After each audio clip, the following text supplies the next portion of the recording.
الرحمن الرحیم الحمدللہ۔ آج ہمارا سورۃ الانعام کا رکوع نمبر 11 اور آیت نمبر 91 سے آغاز ہوگا، تو آئیے پورے قرآن سے اپنے سینوں کو منور کرتے ہیں۔ اعوذ باللہ من الشیطان الرجیم، بسم اللہ الرحمن الرحیم۔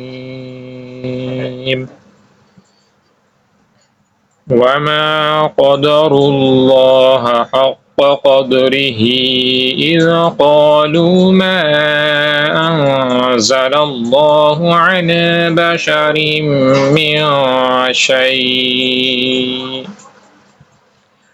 قدره یہاں پر مد منفصل کا قاعدہ لگے گا کہ حمزہ دوسرے کلمے میں آ رہا ہے۔ ما انزل یہاں بھی جو مد ہے بڑی والی، یہ مد منفصل ہے کہ حمزہ دوسرے کلمے میں آ رہا ہے۔ انزل یہاں پر اخفا کا قاعدہ ہے کہ نون ساکن کے بعد حروف اخفا میں سے زا آ رہا ہے۔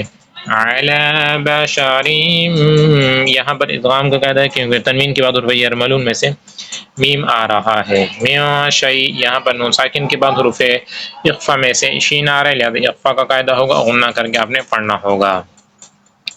قل من انزل الکتاب،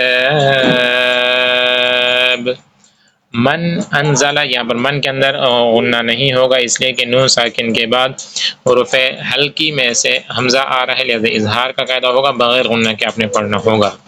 قل من انزل الكتاب الذي جاء به موسى نورا وهدى للناس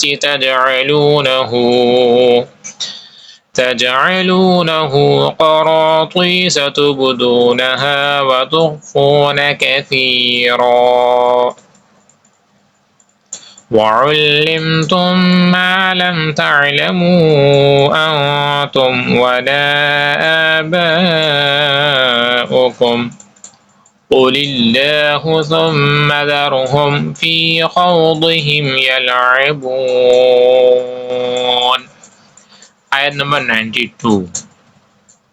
وَهَذَا كِتَابٌ أَنزَلْنَاهُ مُبَارَكٌ مُصَدِّقُ الَّذِي بَيْنَ يَدَيْهِ وَلِتُنذِرَ أُمَّ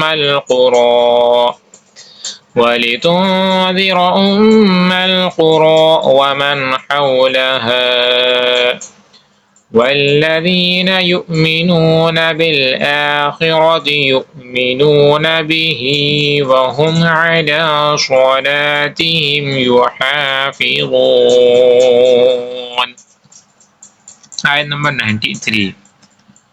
ومن أظلم ممن افترى على الله كذبا أو قال أوحي إلي ولم يوح إليه شيء ومن قال سأنزل مثل ما أنزل الله ولو ترى إذ الظالمون في غمرات الموت والملائكة باسطوا أيديهم، باسطو یہاں پر حروف مدہ کے بعد حمزہ دوسرے کلمے میں آ رہے ہیں، اس لیے مد منفصل کا قاعدہ ہوگا۔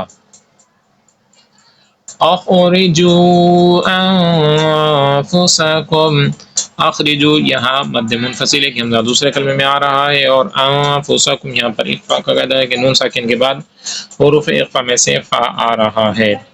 اليوم تجزون عذاب الهون بما كنتم تقولون على الله غير الحق وكنتم عن آياته تستكبرون۔ وكنتم یہاں پر اخفا کا قاعدہ ہے، کنتم یہاں پر، اور تم کے آخر میں جو میم آ رہی ہے یہاں پر اظہار شفوی کا قاعدہ ہوگا، کیونکہ میم ساکن کے بعد حرف با اور میم کے علاوہ کوئی اور حرف آ رہا ہے، اس لیے غنہ نہیں ہوگا۔ تو یاد رکھیں کہ میم ساکن کے 3 قاعدے ہیں: ادغام شفوی، اخفاء شفوی اور اظہار شفوی۔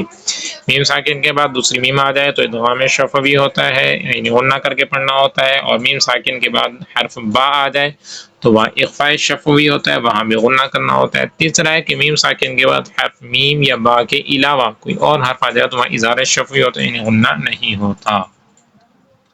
آیت نمبر 94: وَلَقَدْ جِئْتُمُونَا فُرَادَىٰ كَمَا خَلَقْنَاكُمْ أَوَّلَ مَرَّةٍ وَتَرَكْتُم مَّا خَوَّلْنَاكُمْ وَرَاءَ ظُهُورِكُمْ وَمَا نَرَىٰ مَعَكُمْ شُفَعَاءَكُمُ الَّذِينَ زَعَمْتُمْ أَنَّهُمْ فِيكُمْ شُرَكَاءُ